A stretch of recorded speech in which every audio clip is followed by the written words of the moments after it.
Good afternoon, and welcome back to Bald Feather Bets. So obviously we're going to give you our pick tonight for the Chiefs and the Chargers. We're also going to give you a few other picks that we've made since we added some of those picks in the video yesterday. Excuse me. Want to touch on the conversation I had last week about the lines. And who would be favored if teams played each other the very next week from college football week 1, or who would have been favored in the Super Bowl if they played the very next week. But first, please support the channel. Make sure you're subscribed. Make sure your notifications are on. Not only does that help us, it's of no cost to you, and it helps you because you know when we upload videos, often, or community posts. Oftentimes, we do need quite a bit of time up until kickoff to make a read on our play. And so you'll know when that video comes out. Say we drop it within an hour before kickoff. Also, anything you can do to help grow the channel, like, share, comment. Always love interacting with you guys in the comments. We've been getting increased views lately. I really appreciate it. A lot of that's due to the support of you guys. And I just want to continue to grow this channel. We'll always keep these picks free. So a little bit on the conversation of, who would have been favored in college football if these big games that happened week 1 were to be played again week 2 neutral site. Who would have been favored if the Super Bowl had been played a week later, the same teams, Eagles, Chiefs, at the same stadium down in New Orleans? So the reason I'm talking about this is there's things that are really important in sports betting. If you're going to be a informed sports bettor and you're not going to be a gambler. And the first is to understand these sports books are very confident in their lines. They're not swayed by an individual result week to week, even if it's between the two teams who are playing. So if Alabama and Florida State played each other on neutral site, Alabama would probably be fared between 7.5 and 9.5. I'd put it somewhere about 8, 8.5. Texas, Ohio State, Texas would be favored 2.5, maybe get pushed up to 3.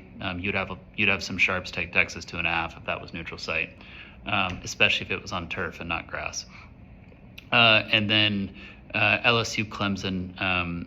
LSU would probably be favored neutral site, but I would imagine it would not get pushed above 3. I think you may actually see the number get pushed down to like a 2, maybe even 1.5.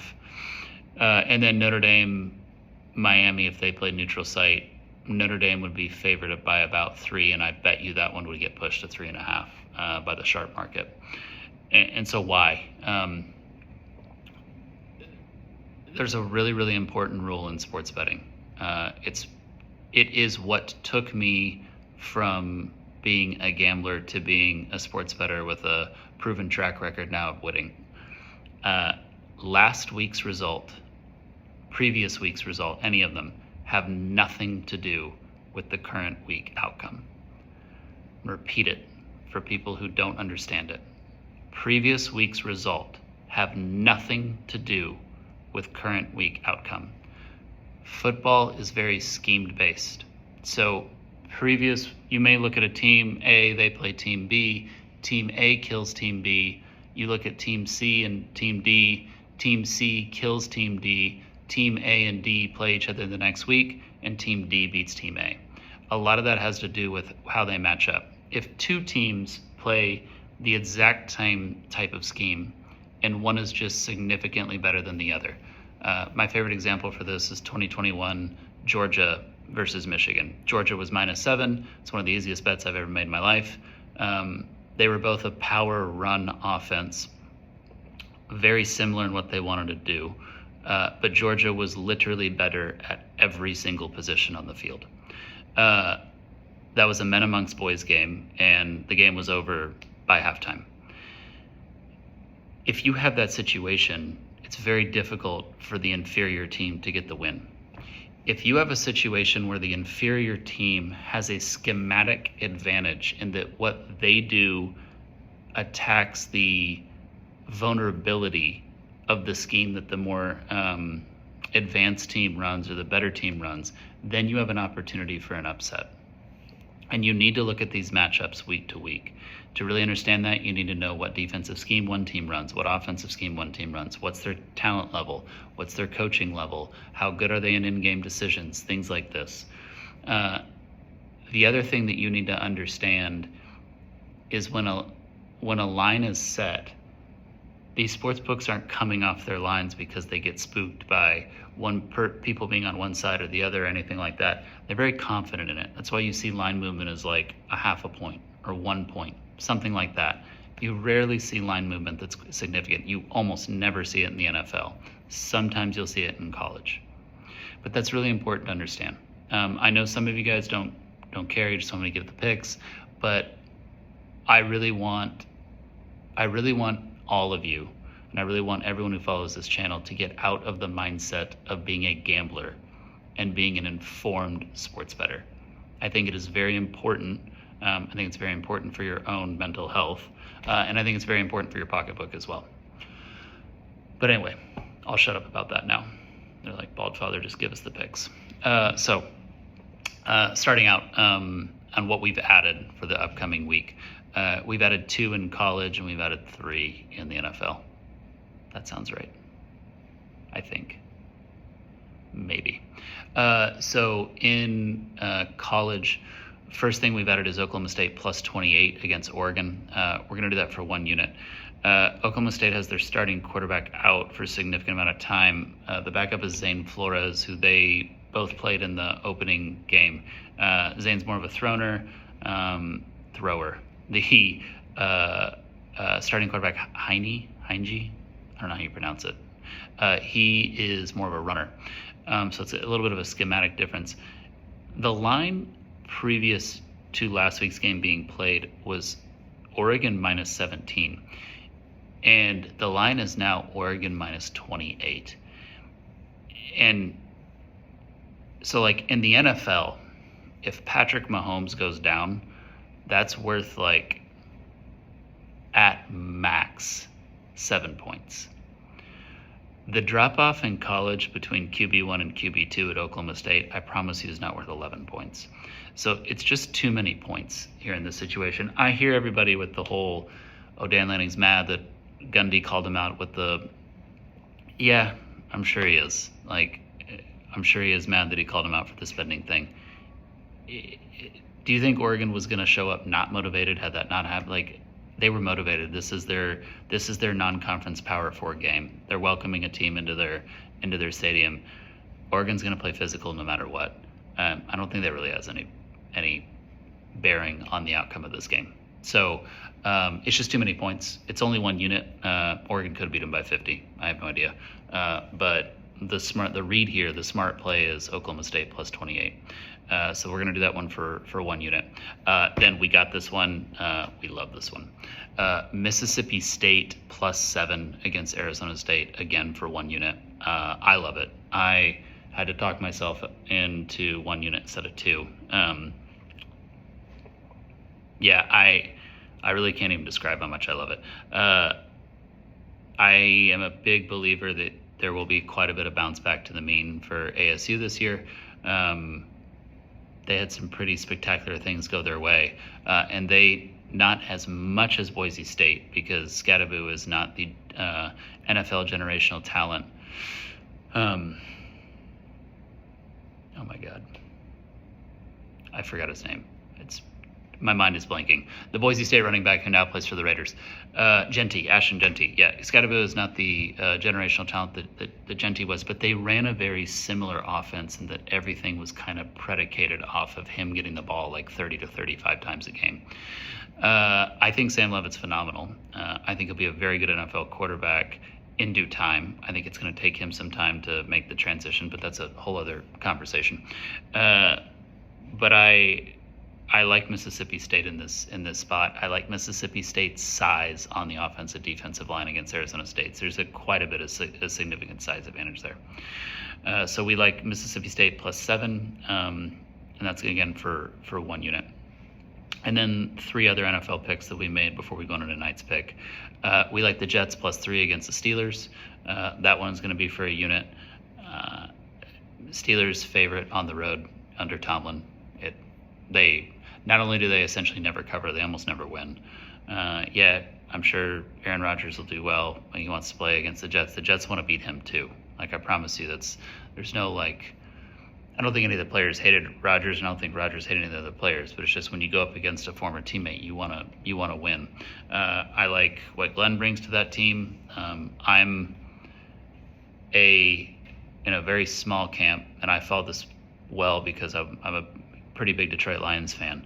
I'm a believer that Aaron Glenn is a stronger head coaching candidate than Ben Johnson. But Ben Johnson is such a genius offensively that you had to take a chance on him just to get him in your building to draw up plays. But Aaron Glenn is more of a CEO type, and I really like what he's bringing to the Jets. I do think Justin Fields is going to be running for his life all day, but he's Justin Fields. So it's different than when he's running for his life versus a pocket passing quarterback back there trying to do it. I think there's a reason that they got him given their current offensive line situation for the upcoming year. So we like the Jets plus the 3 against the Steelers. That one's also for a unit. 2 others. I will remember them. Colts pick against Miami. That one is for a unit. I am down on this Miami team. I know it seems like the whole universe is down on this Miami team, but I just am. I'm also down a little bit on not a lot of people in the NFL like Mike McDaniel. I know we all like him. He's fun for us as fans. Within coaching circles and coaching communities, he is not well liked due to kind of the way he's gone about things since being a head coach there. He has a target on his back this year. They kind of want to put that final nail in the coffin.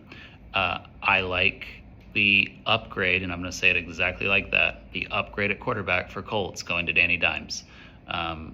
I kind of knew they were taking this year seriously and actually trying to win when they did not name Richardson the starting quarterback. Anthony Richardson is not an NFL quarterback. He never was. I did not understand the 4th overall pick on him. I'll never quite understand that. But it showed that, okay, they are moving on from that situation. Danny Dimes he's not the greatest thing ever, but he is a serviceable NFL quarterback who doesn't lose you the game the way Richardson essentially was last year. I also obviously love what they have on offensive line, and I love Jonathan Taylor. So when I'm looking at kind of Miami, what they're putting together on the lines versus what the Colts putting together on the lines, and I'm looking at Danny Dimes versus Tua, and I don't necessarily think Tua is all that much better. I think they're in a similar category. If Danny Dimes is a B- player, Tua is a B or a B+. And it's in Indy. Indy has, I think, the longest streak of not winning their opening game that they're trying to break. I think there's a lot here that's kind of going towards the Colts to have a stronger performance in this one. So, yeah, we like them here with that. And then the last one, Sunday Night Football. We like the Ravens -0.5 against the Bills, and we like it for 3 units. The Ravens had no business losing that game against the Bills last year in the divisional round. They know it. I think you'll see a very motivated Ravens team. I don't necessarily know if the Bills cleaned up their weakness from last year, which is run defense, and I don't think the Ravens got any worse when it comes to run offense. We always like the Ravens around here when you have a healthy Lamar. I like them against the Bills. I know I hated the Bills last year, and I was wrong until I was right with them. I don't necessarily hate them as much this year. Actually, I thought last year was more their transition year, and I think they actually cleaned some stuff up that I did not quite love last year. And I do think they'll be a better team. Whether they win more games or not, that has nothing to do with whether or not you're a better team. But in this spot, with the way the game went last year, some of the motivation they have, and I know it didn't work out the same way with the Ravens opening against the Chiefs last year. They had all these same factors, but I like the Ravens here. We're taking the Ravens -0.5. We're doing that one for 3 units. And then for tonight, Chiefs, Chargers. There's a few things here. Slater being out for the Chargers is a massive deal. I don't want to undersell that at all. Alt is now essentially thrust. Alt was going to get a transition year to be not have as much on his plate because he has Slater on the other side. Alt is now very much thrown into it. Now, I think Joe Alt's going to be a Hall of Famer, so I think he'll deal with things fine. But does that necessarily mean he's going to deal with things fine against the Chiefs defense, which is one of the best in the league, and the Chiefs pass rush on opening night? That remains to be seen. I think the Chiefs' hate this offseason is mind-blowing. Again, it just shows the emotion, like the fickleness of a fan. People who are picking anyone other than the Chiefs to win that division are, I mean, if you want to flush your money down the toilet, I'll take it. You can give it to me instead. The Broncos aren't winning that division. Like, pull your head out of your ass. Like, they're not. And Patrick Mahomes is still the most talented thing to ever touch a football. And I'll argue with that one till I'm dead. And he's still the best quarterback in the NFL when you put everything together, including Josh Allen and including Joe Burrow and all those things. There are individual things. Do I think the best throwing quarterback in the NFL is Patrick Mahomes? No, I think it's Joe Burrow. Do I think the best Superman in the NFL is Patrick Mahomes? No, I think it's Josh Allen. But when you put everything that is the quarterback position together and winning, which is the most important part of it, Patrick Mahomes is the best. And I think this Chiefs team is going to absolutely be out for blood for a lot of the year. However, for tonight, we like the Chargers +3. Chargers +3.5. So there's a few key elements in this one. Line hung out at 2.5 for a long time throughout the offseason. Got pushed to 3 when you saw some of the injury news come out with the Chargers. 3 is a very key number. 3.5 is even a more key number. So when we were able to get that 3 and a hook, that's kind of what pushed the things over the edge. Justin Herbert still exists. When you have him on your team, you can stay in any game. Harbaugh's in year 2 of bringing in his system. The Slater offensive line injury is massive to what the way Harbaugh wants to run his system. Losing an offensive tackle like Slater is such a blow. But I trust that he's going to be further along in installing and instilling exactly what it is he's trying to do there. You also have the aspect of the Chargers defense, which is now 2 years removed from Staley, 2 years into Minter.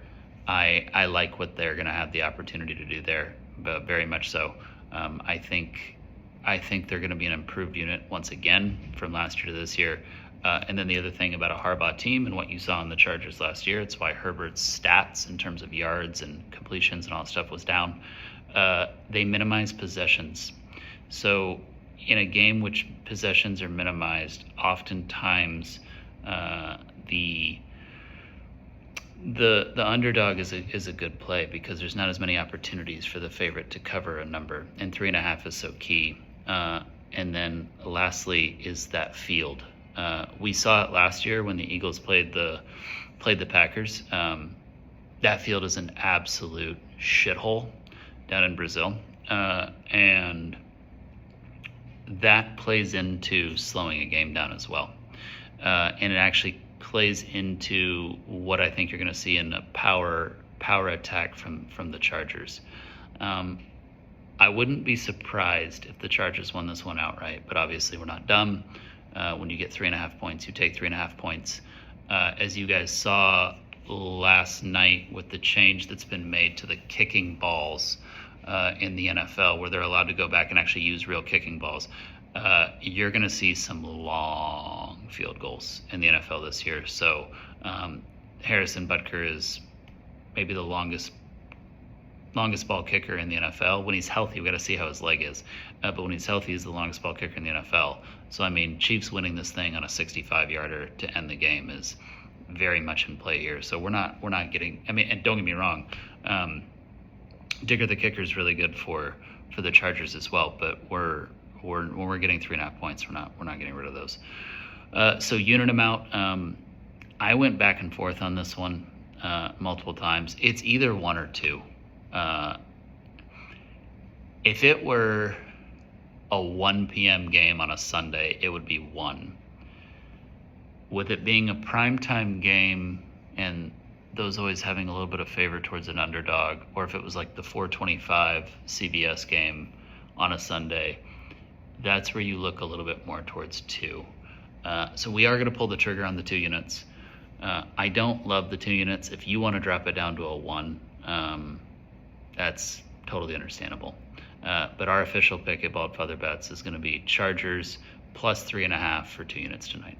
So thank you guys. Appreciate the time. Hopefully you enjoyed the video. Hopefully you enjoyed the content. Again, just support the channel. Make sure you subscribe.